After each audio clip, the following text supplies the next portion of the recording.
नमस्कार दोस्तों, आज के इस लेक्चर के अंदर हम परम्यूटेशन जो हमने टॉपिक कंप्लीट किया है पिछले 3 लेक्चर्स से, उनमें क्या क्वेश्चन बनते हैं। मैंने आपको पहले ही कहा था कि इस टॉपिक में से 1 या 2 क्वेश्चन की संभावनाएं बनती है। एक तो 100% आएगा, बाकी दूसरा भी कई बार पूछ लिया जाता है। तो इन 2 क्वेश्चंस पर जितने भी क्वेश्चन बनते हैं, किस प्रकार के क्वेश्चन आएंगे, वो सारा आज हम डिस्कस करेंगे। और कुछ आपके एक्सरसाइज के क्वेश्चन, कुछ 1-2 प्रीवियस ईयर के क्वेश्चन, तो 7-8 क्वेश्चन इस प्रकार से हम आपके लिए तैयार किए हैं। तो वही क्वेश्चन आपको तैयार करेंगे, वैसे ही आपके एग्जाम में पूछे जाते हैं। अब तक यही चीजें आई है और इसमें कुछ नया बनता भी नहीं है, वो चीजें हम आपके लिए डिस्कस करेंगे। तो सबसे पहला क्वेश्चन है आपके सामने, देखिए लिख देता हूं मैं, क्वेश्चन नंबर 1।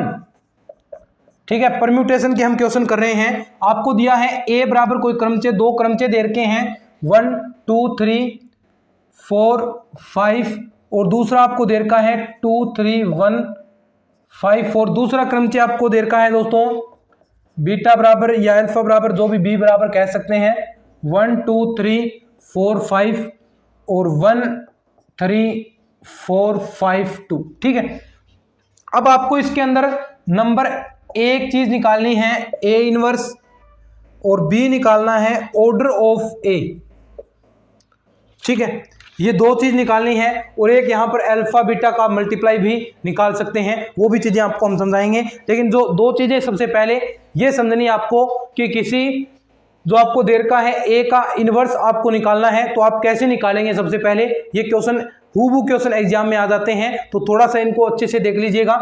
अब ध्यान से सुनिए, अगर आपको किसी भी आपको क्रमचय का इनवर्स निकालना है, तो सबसे पहले आप क्या करेंगे, जो नीचे वाली पंक्ति है उसे ऊपर कर दीजिए। यानी कैसे, 2 3 1 5 4 ऐसे कीजिए, यानी नीचे वाली को ऊपर कर दीजिए। और जो आपके नीचे वाली है ऐसे हूबहू मत लिखिए, इसके अंदर जो नीचे आ रहा है एलिमेंट वो देखिए, 2 के नीचे क्या है 3 था, और 3 के नीचे क्या है 1 है, और हाँ 1 के नीचे क्या है 2 है, और 5 के नीचे 4 है, और 4 के नीचे 5 है। ये हुआ। अब आपको पता है कि मैंने आपको बताया था कि जो पहली पंक्ति होगी वो क्रम वाइज होगी, 1 2 3 4 5 ऐसे होगी, तो उसे उस हिसाब से क्रम में व्यक्त कर दीजिए। क्या होगा 1 2 3 4 5, और क्रम में लगाएंगे तो जो एक के नीचे है वो लिखिए, एक के नीचे क्या है दोस्तों 2 है। अब देखिए, ठीक है, अब 2 के नीचे क्या है 3 है, 3 के नीचे 1 है, 4 के नीचे 5 है, और 5 के नीचे 4 है। तो ये आपका निकल गया अल्फा इनवर्स या ए इनवर्स, जो भी है आपका, ये आपका पहला इनवर्स वाला आ गया। ऐसे क्वेश्चन आते हैं, ये आपको मैंने पहला तरीका बता दिया। अब देखिए, आपको निकालनी है इसकी order of A. Order of A आपको निकालनी है, और ऑर्डर ऑफ ए निकालने के लिए मैंने आपको बताया था कि आपको असंयुक्त चक्रों के गुणनफल के रूप में इसे व्यक्त करना है। पिछले लेक्चर के अंदर आपको मैंने बताया था, अच्छे से समझाया कि असंयुक्त कोई भी क्रमचय है, प्रत्येक क्रमचय को हम असंयुक्त चक्रों के गुणनफल के रूप में व्यक्त कर सकते हैं। तो ऐसे उन्हें पहले व्यक्त कीजिए, और उसका जो असंयुक्त चक्र है उनकी लंबाई जितनी भी है उनका एलसीएम आपको लेना है। देखिए, इसे असंयुक्त चक्रों के रूप में हम व्यक्त करेंगे। मैंने कहा कि पहला एलिमेंट लीजिए, और जहां तक नीचे आपको पहला एलिमेंट ना प्राप्त हो जाए उतने अवयव उसके अंदर शामिल कीजिए। तो कौन सा होगा, 1 का 2, 2 का 3, 3 का क्या है 1, तो यानी 1 2 3 ये एलिमेंट आ गए इसके अंदर। अब 4 का 5, 5 का 4, यानी 4 दोबारा कहां तक आया, कितने एलिमेंट आए इसके अंदर 4 और 5। अब इनका आपको ऑर्डर निकालना है, तो ऑर्डर इनके भी लगा दीजिए, 1 2 3, ऑर्डर 4 5। अब ऑर्डर निकालना है तो इनका आपको एलिमेंट की लंबाई लीजिए, पहले 3 है इसकी, 2 है इसकी। ठीक है, इसकी 3 हो गई, और इसकी लंबाई कितनी है 2, और इनका एलसीएम क्या होगा दोस्तों, 3 और 2 का एलसीएम 6। तो इसका ऑर्डर ऑफ ए कितना आ गया दोस्तों 6। ये है आपका पहला। तो इसके अंदर आपको एग्जाम के आने वाले 2 क्वेश्चन मैंने करवा दिए।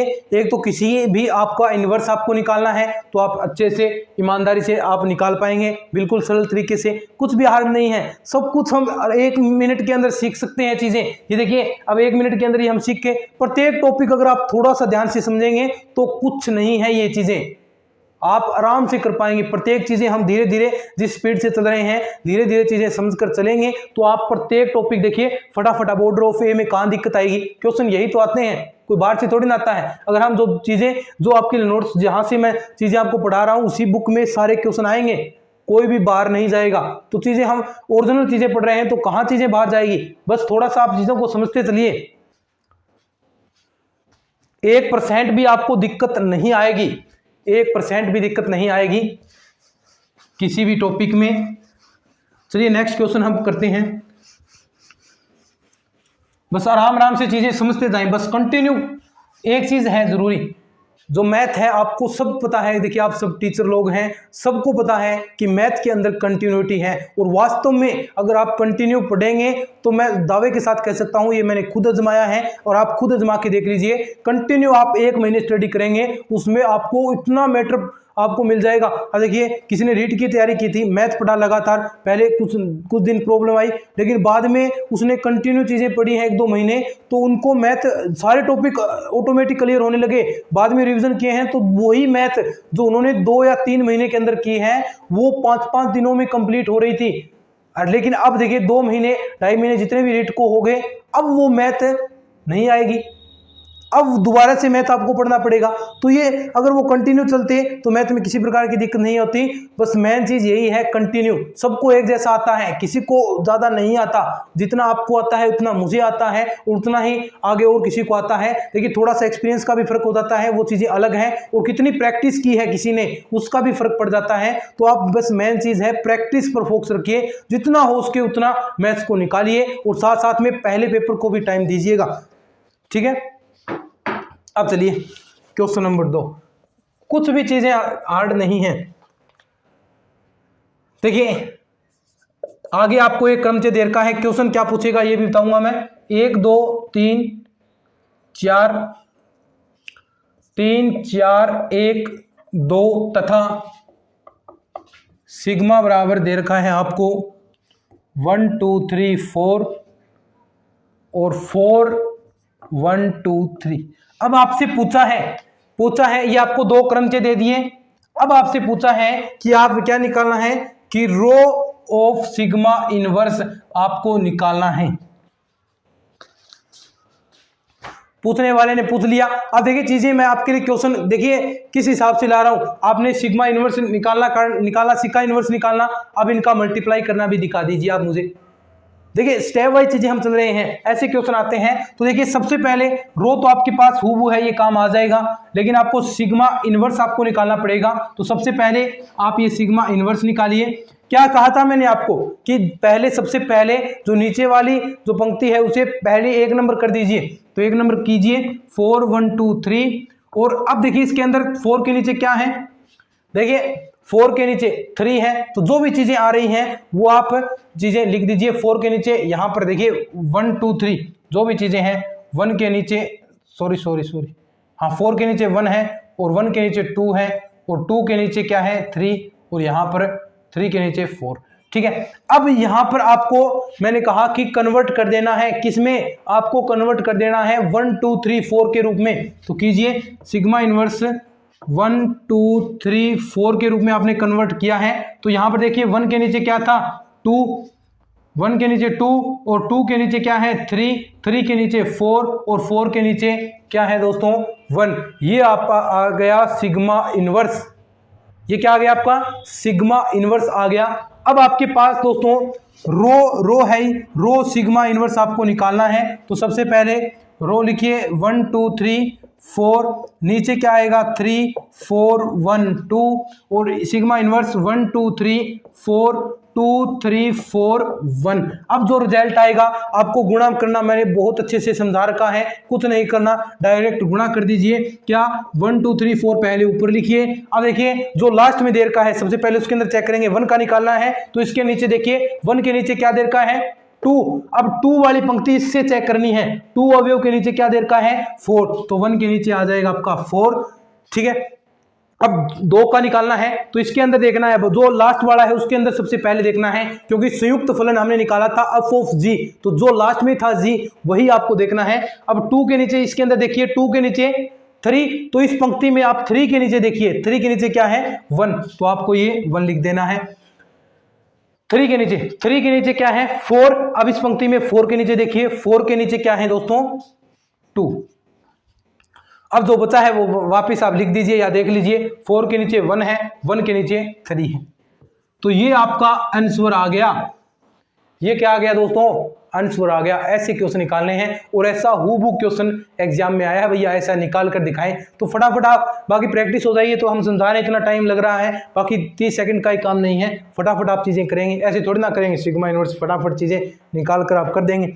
देख लीजिए क्वेश्चन अच्छे से, इनके इन क्वेश्चन, ये जैसे क्वेश्चन है, एक क्वेश्चन से काम नहीं बनेगा, आपको ऐसे ढेरों क्वेश्चन निकालने हैं। जो भी बुक मिले उसमें बुक में से क्वेश्चन निकालिए, आपकी जो गोखरू की बुक है उसमें से निकालिए। क्योंकि हम देखिए ऐसे क्वेश्चन अगर हम एक लेक्चर के अंदर 10-10 ऐसे क्वेश्चन करेंगे तो सिलेबस थोड़ी ना होगा। जो क्वेश्चन आता है उसका मैंने बता दिया, हाँ भाई ऐसा क्वेश्चन आता है। प्रैक्टिस करना अब आपके हाथ में है, कितनी प्रैक्टिस करते हैं। मैं तो आपको एक मार्ग बता रहा हूँ, हाँ भैया ऐसी चीजें आपको निकालनी है, ये चीजें निकालनी है। हाँ इनसे चीजें बाहर नहीं आएगी। ऐसे क्वेश्चन निकालिए, ऐसे 10 निकालिए, 15 निकालिए, एक ऐसा क्वेश्चन, प्रत्येक क्वेश्चन के 10-10 बार ऐसे सेट निकालेंगे तो कहाँ दिक्कत रहेगी, उंगलियों पर याद हो जाएंगी चीजें। और यही तो हमें करना है, बीएससी को यहीं पर याद करना है, क्योंकि ये समय बचाएगी हमारी, समय बचाएगा। यानी 40 क्वेश्चन है, 30 मिनट के अंदर हम कर देते हैं, तो 10 मिनट भी हमारी बच गई, 10 मिनट बच गई। तो इस 10 मिनट में बाकी जो क्वेश्चन आपके आएंगे उनमें हमें सदुपयोग होगा। उस 10 मिनट में हम 8-9 क्वेश्चन या 10-11 क्वेश्चन जितने भी करें वो हम कर सकते हैं। इसलिए मैंने सबसे पहले बीएससी का स्टार्ट किया है, क्योंकि बाकी देखिए आप देख सकते हैं सभी 12th का करते हैं, 11th का करते हैं, लेकिन थोड़ी सी सोच मेरी अलग है, क्योंकि हमें समय बचाना है। समय बचाना है तो इसी से समय बचाएंगे हम, और कुछ नई चीजें नहीं है। क्योंकि 150 क्वेश्चन है तो 150 क्वेश्चन तो होंगे नहीं, 150 क्वेश्चन पॉसिबल नहीं है पूरे करना। और वही कोशिश हम कर रहे हैं कि एटलीस्ट हम 120-130 क्वेश्चन तक तो पहुंचे। छोटा टारगेट क्यों रखें, अब 120-130 करे हैं तो इसमें कोई क्वेश्चन करेगा, मान लीजिए कई बार क्वेश्चन 5-7 गलत भी हो जाएं आपके, तो आपके 110-100 से प्लस क्वेश्चन बचते हैं, तो बहुत अच्छी स्थिति में है आप। बस उसके लिए मेहनत करनी पड़ेगी भाई।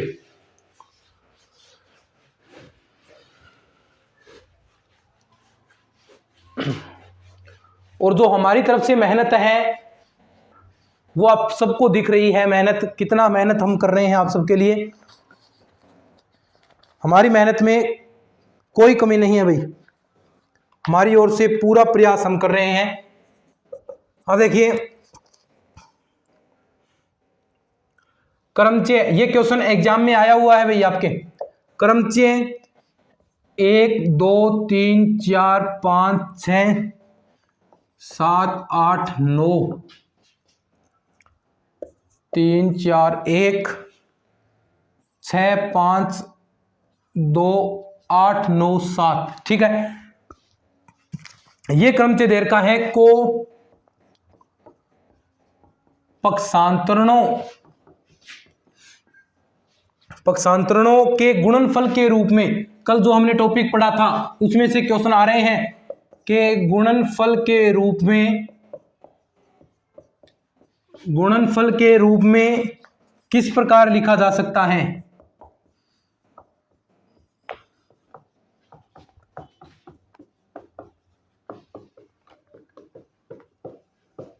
ये क्वेश्चन है, पक्षांतरण आपको निकालने हैं। ये क्वेश्चन है, आपको क्रमचय दे दिया। अब पूछा है कि जो आपको ये क्रमचय दिया है इसको पक्षांतरणों के रूप में, पक्षांतरण क्या था आपका, ट्रांसपोजिशन क्या थी, यानी दो लंबाई के असंयुक्त चक्रों के रूप में व्यक्त करना है। पहले आप इसे असंयुक्त चक्रों के रूप में कीजिए और उसे फिर आप दो लंबाई के रूप में आप विभाजित कर सकते हैं। तो इसका आंसर देखिए, सबसे पहले असंयुक्त चक्रों के रूप में आप इसे व्यक्त कीजिए। मैंने कहा पहले से लेना है और वापस जो अवयव प्राप्त हो जाए वहां तक जितने एलिमेंट आएंगे, तो कितने आएंगे, 1 आएगा, 3 का 1 और 1, देखिए 1 का 3 और 3 का 1, कितने एलिमेंट आए, 2 ही एलिमेंट आए इसके अंदर, 1 और 3, ठीक है। अब 2 वाला लीजिए, 2 का 4 के नीचे 6 के नीचे 2, यानी यहां तक आया है। और इसके अंदर कौन सा आया, एक तो 2 आ गया, एक 4 आ गया और एक 6 आ गया, 2 4 6, ठीक है। यहां पर 2 आ गया, 4 आ गया, 6 आ गया, इतने एलिमेंट आ गए, 3 बच गया, 3 के नीचे 3 भी आ गया, 1 3 आ गया। 5 के नीचे देखिए 5 भी आ गया क्या, हाँ, उसके बाद क्या निकालना है आपको, हाँ जो एक लंबाई का है उसे आपको छोड़ देना है। मैंने आपको बताया था 5 के नीचे 5 है तो ये नहीं काउंट होगा असंयुक्त चक्कर के रूप में। बाकी कौन सा बचा है आप देखिए, 7 के नीचे 8, 8 के नीचे 9 और 9 के नीचे 7, तो 7 8 9। अब तो ये देखिए ये क्या है, 3 लंबाई के असंयुक्त चक्र हैं, यहां पर 3 लंबाई का 3 लंबाई का, लेकिन पक्षांतरण क्या होते हैं, सिर्फ 2 लंबाई के होते हैं। पक्षांतरण क्या होते हैं, सिर्फ 2 लंबाई के, तो उन्हें व्यक्त कीजिए। तो ये 1 3 तो ऐसा ही होगा।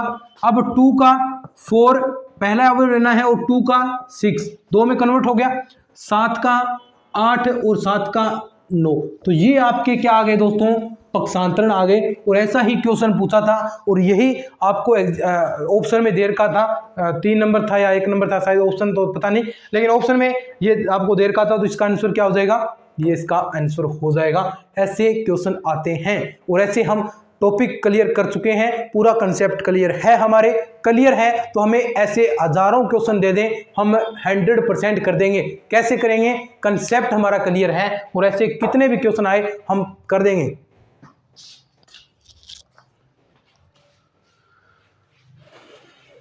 थोड़ा सा पॉज करके आप इसका स्क्रीनशॉट वगैरह रख लीजिएगा और जो आपके नोट्स हैं उसमें लिखते जाइए चीजें। चलिए नेक्स्ट क्वेश्चन। अब मैंने कहा आपको कि आपको क्वेश्चन पूछेगा सत्य असत्य कथन वाले, निम्न में से सत्य कथन कौन सा है, ऐसे आपको मैंने कहा ऐसे क्वेश्चन आते हैं। तो ऐसा क्वेश्चन भी आपके लिए तैयार किया है मैंने।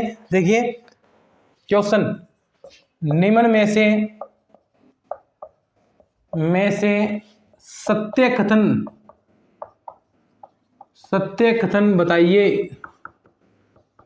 बताइए वही सत्य कथन। आप कमेंट करेंगे इसका आंसर, आप इसका आंसर कमेंट करेंगे। सबको सुन गया, कमेंट करना इसका आंसर। सबका मैं चेक करूंगा कौन कौन सा, पहले मैं आंसर बाद में, जैसे ही ऑप्शन लिखूं इसका कमेंट हो जाना चाहिए, तब मजा आएगा भाई। एक प्रतिचित्रण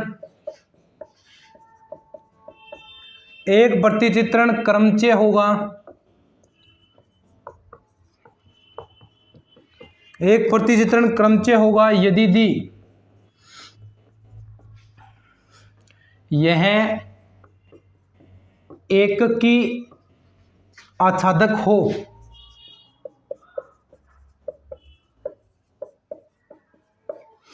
नंबर ऑप्शन बी, प्रत्येक क्रमचय एक चक्कर होता है।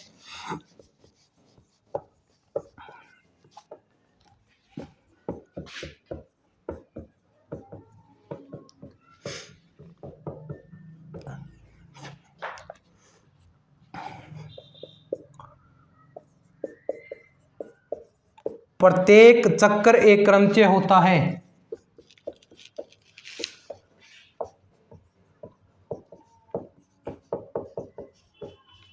और नंबर डी ऑप्शन है आपका, A5 में 120 अवयव हैं। बताएं भाई, सबसे पहले कमेंट करें, सबसे पहले कमेंट करें, इसका आंसर कमेंट कीजिए कौन सा होगा। अगर आप करते हैं तो बहुत अच्छा लगेगा, कमेंट कीजिए भाई। कर दिया, ठीक है।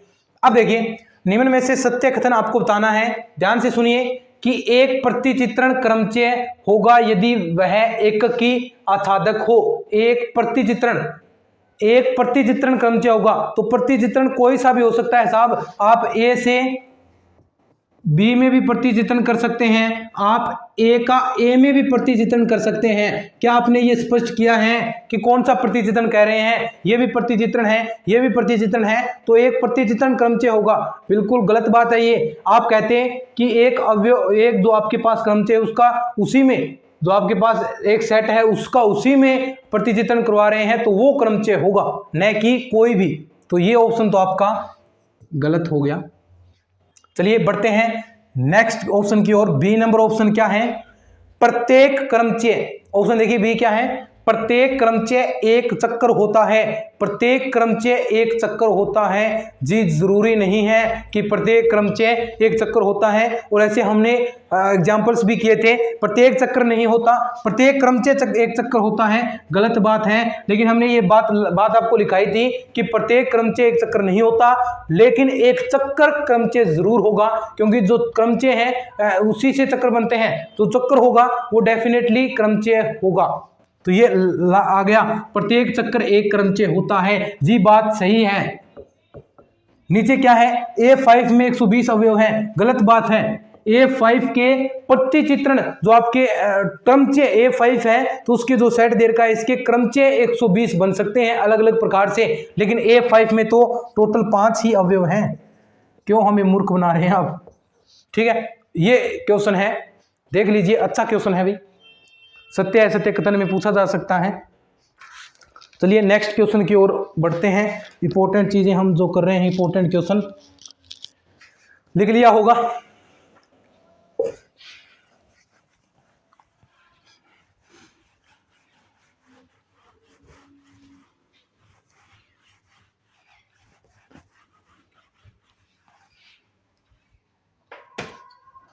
क्वेश्चन नेक्स्ट, आपको ए देर का है 1 2 3 4 5,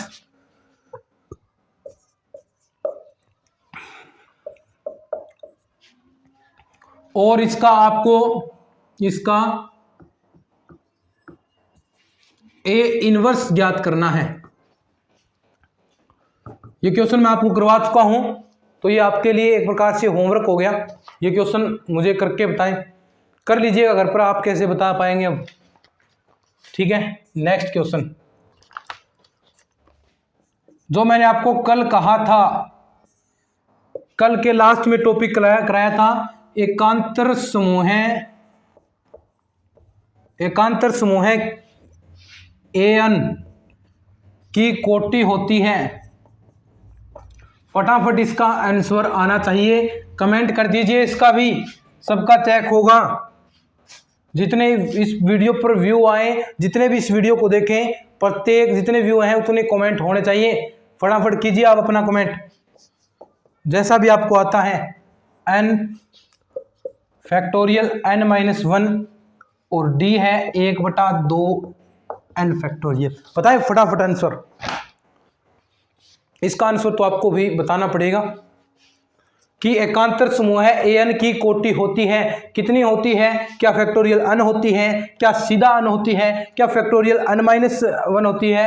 क्या 1/2 n फैक्टोरियल होती है? कौन सी होती है? फटाफट इसका आंसर टाइप कर दीजिए, अभी कमेंट में टाइप कर दीजिए कौन सा होता है। तो जी हाँ, आप बिल्कुल सही हैं। मैंने आपको कल इसका स्टेटमेंट भी आपको बताया था कि ये स्टेटमेंट आपको डायरेक्ट हूबहू याद रखना है, इसमें कोई दो राय नहीं है। आपको मैंने कहा था कि इसमें क्वेश्चन उठते हैं, तो ये आपको एकांतर ग्रुप वाला ये आपको याद ही रखना है स्टेटमेंट, इसमें से यही क्वेश्चन आएगा। तो ये देखिए क्वेश्चन यही आ गया, इसकी कोटि कितनी होती है? 1/2 n फैक्टोरियल होती है, और आपका ये आंसर सही हो जाएगा। तो जिसने भी ये आंसर किया है, तो आप अच्छी तैयारी कर रहे हैं, और भी अच्छी तैयारी करते रहें। दोस्तों ये थे आपके क्वेश्चन, 7-8 प्रकार के क्वेश्चन इस प्रकार से आपके एग्जाम में क्वेश्चन पूछे जाते हैं, और आगे भी ऐसे ही क्वेश्चन आएंगे, इससे अलावा कुछ क्वेश्चन नहीं बनते। तो दोस्तों उम्मीद करता हूँ आपको ये लेक्चर सीरीज़ अच्छी लग रही है। अगर ये अच्छी लग रही है, जो हम मेहनत कर रहे हैं आपके लिए पसंद आ रहा है, तो इस मेहनत को अपने दोस्तों के साथ शेयर कीजिए, ताकि हम और भी मेहनत आपके लिए कर सकें। इंपॉर्टेंट यही चीज़ें हैं आपके लिए कि शेयर साथ साथ में शेयर भी कर दीजिए करें। जितने भी आपके टेलीग्राम ग्रुप हैं, व्हाट्सएप ग्रुप हैं, फेसबुक है, इंस्टा पर हैं, सब में शेयर कीजिए, और सबको बताएं कि गांधी नॉलेज बैंक में पूरा कोर्स बिल्कुल फ्री करवाया जा रहा है, और अब तक 15-16 क्लासेज डाल भी चुके हैं, और पूरा कोर्स हम कंप्लीट करेंगे। चलिए आज के इस लेक्चर के अंदर इतना ही। चैनल को सब्सक्राइब नहीं करा तो सब्सक्राइब भी कर लीजिएगा। आज के इस वीडियो में इतना ही, मिलते हैं फिर इस तरह के और नए लेक्चर्स के साथ। तब तक के लिए धन्यवाद। जय हिंद, जय भारत।